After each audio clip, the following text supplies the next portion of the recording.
Assalamualaikum warahmatullahi wabarakatuh.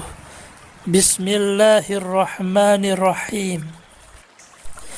Video kita kali ini akan membahas bahwa sesungguhnya nyawa seorang muslim itu sungguhlah sangat mahal. مولاي صل وسلم دائما أبدا على حبيبك خير الخلق كلهم.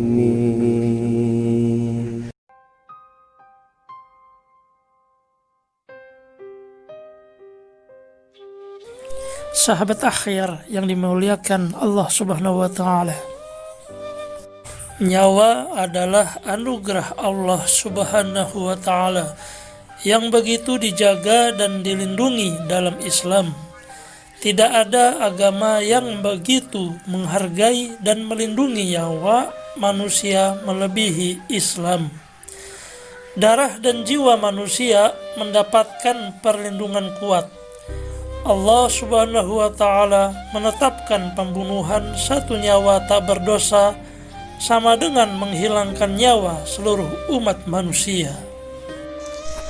Allah Subhanahu wa taala berfirman, siapa saja yang membunuh seorang manusia bukan karena orang itu membunuh orang lain atau bukan karena membuat kerusakan di muka bumi, seakan-akan dia telah membunuh seluruh manusia.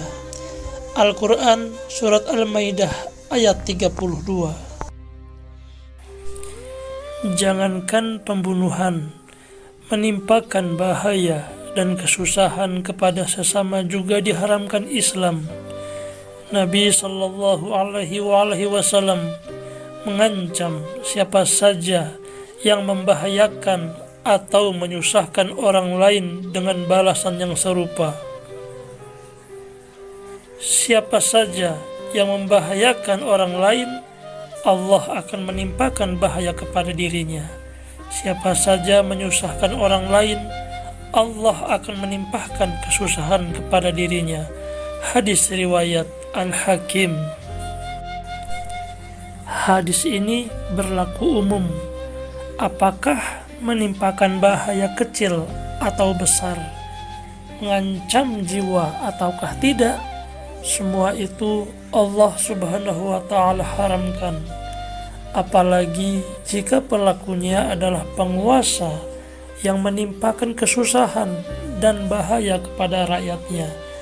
Nabi sallallahu alaihi wasallam bahkan mengingatkan kaum muslim untuk berhati-hati saat membawa anak panah ke tengah kerumunan seperti di pasar, agar tidak melukai orang meski tidak disengaja.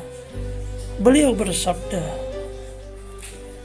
jika salah seorang di antara kalian melewati masjid kami atau pasar kami sedangkan ia membawa anak panah, hendaklah ia memegang atau menutup mata anak panahnya atau memegang dengan tangannya agar tidak sedikit pun melukai salah seorang muslim pun.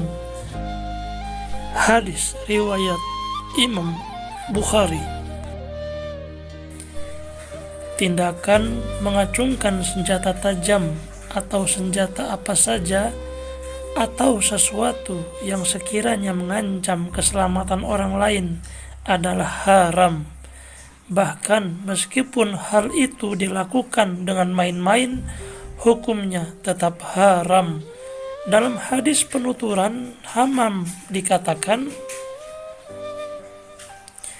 aku pernah mendengar Abu Hurairah berkata bahwa Nabi sallallahu alaihi wasallam bersabda, janganlah salah seorang di antara kalian mengarahkan pedangnya kepada kawannya.